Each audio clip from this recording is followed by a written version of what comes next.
Perkenalkan, saya Gary Pitaduhan dengan NIM 203020702069, jurusan Ilmu Administrasi Negara. Pada video kali ini saya ingin memaparkan materi terkait yang pertama, yaitu keterhubungan International Organization sebagai aktor baru dalam mencapai tujuan publik secara global. Lalu yang kedua, perkembangan dari Public-Private Partnership. Dan yang ketiga yaitu urgensi keterlibatan aktor private dan publik dalam international organization. Pertama-tama saya akan menjelaskan materi terkait keterhubungan international organization sebagai aktor baru dalam mencapai tujuan publik secara global. International Organization atau IOS ini terlahir dikarenakan kebutuhan suatu negara akan kerjasama. Dengan berjalannya perkembangan sosial, ketergantungan dengan yang lain semakin meningkat. Nah, dan hal ini berlaku dalam masyarakat domestik dan juga masyarakat internasional. International Organization ini sendiri memiliki peran, yaitu menjadi wadah untuk mengadakan kerjasama dan mencegah terjadinya konflik antar sesama anggota. Selain itu, International Organization ini juga digunakan sebagai sarana untuk perundingan dan akan menghasilkan sebuah keputusan yang telah disepakati bersama, dan hal tersebut menguntungkan semua pihak yang terlibat. Peran lainnya dari International Organization itu yaitu menjadi sebuah lembaga mandiri dalam melaksanakan kegiatan sosial, kemanusiaan maupun konservasi lingkungan. Dalam masalah politik, ekonomi, dan sosial, International Organization ini juga berperan dalam bidang tersebut. Dalam bidang sosial, International Organization ini berperan mengamankan dan memelihara kondisi kerja agar tetap adil dan manusiawi dalam ranah keanggotaan organisasi. International Organization ini juga memiliki peran dalam peningkatan kesehatan. Apalagi dalam masa pandemi ini, International Organization ini kiranya dapat berperan aktif dalam peningkatan percepatan penyebaran vaksin, terutama pada negara yang masih berkembang dan juga cenderung masih memiliki pendapatan yang rendah. Lalu materi yang kedua yaitu terkait perkembangan Public-Private Partnership. Public-Private Partnership ini merupakan sebuah konsep yang dimana pemerintahan bekerja sama dengan pihak swasta. Konsep ini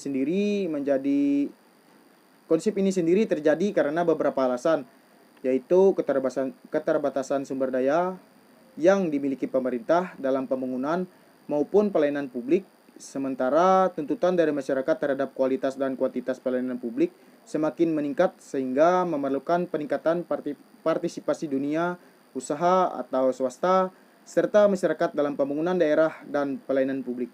Tujuan hal tersebut yaitu mendapatkan percepatan pembangunan daerah dengan bekerja sama antara pemerintah dan pihak swasta.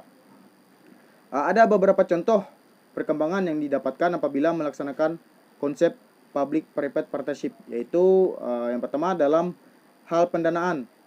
Dengan melaksanakan konsep ini dan melibatkan pihak swasta, di mana akan memungkinkan pembangunan dapat terrealisasikan. Lalu yang kedua, pengetahuan. Dengan melibatkan sektor swasta, memungkinkan pemerintah mendapatkan sebuah pengetahuan dan keahlian mereka dalam membangun infrastruktur. Lalu waktu. Dengan bekerja sama dengan sektor swasta, kiranya sebuah proyek dapat dilakukan dan diselesaikan dengan waktu yang lebih cepat. Lalu kualitas.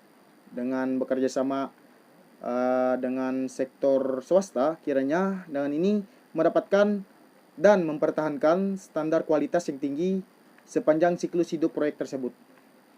Lalu materi yang ketiga yaitu terkait dari urgensi keterlibatan aktor private dan publik dalam international organization.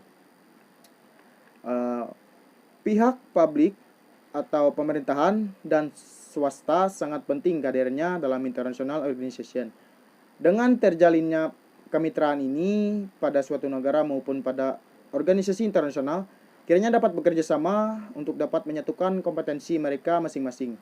Dengan hadirnya pihak publik dan swasta di dalam sebuah organisasi, kiranya dapat meningkatkan kualitas dari sumber daya yang ada. Sama halnya dengan manusia, sebuah organisasi internasional tidak dapat berdiri dengan sendiri tanpa adanya campur tangan dari pemerintahan maupun swasta. Hal ini dapat kita lihat dalam laporan Avian and Human Pandemic Influenza, UN System Contribution and Recruitment Strategic Approach atau UNSIS, yang menyebutkan partisipasi luas sebagai salah satu panduannya. Dengan keterlibatan pihak swasta dan publik, hal ini akan mendukung pendanaan dalam melakukan sebuah kegiatan. Tanpa adanya kedua pihak tersebut, pembangunan yang terjadi pada sebuah organisasi internasional maupun negara akan mengalami percepatan dengan adanya keterlibatan pihak publik dan swasta.